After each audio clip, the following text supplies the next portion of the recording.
Well, hey there. Are you ready for something unique and fun? Well, I'm gonna make it for you. It's called green bean casserole muffins. Let's make it.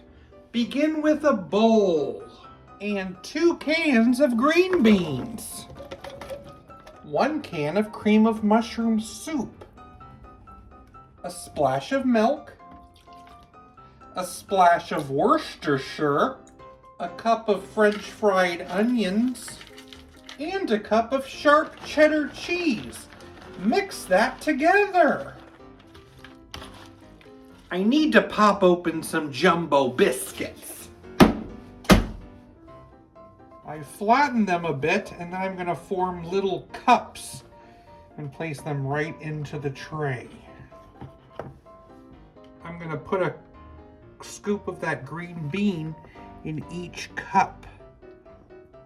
This is enough mix to make multiple rounds of muffins. I'm going to bake it at 350 for about 20 minutes. Green bean casserole muffins. They look good. Let's try it.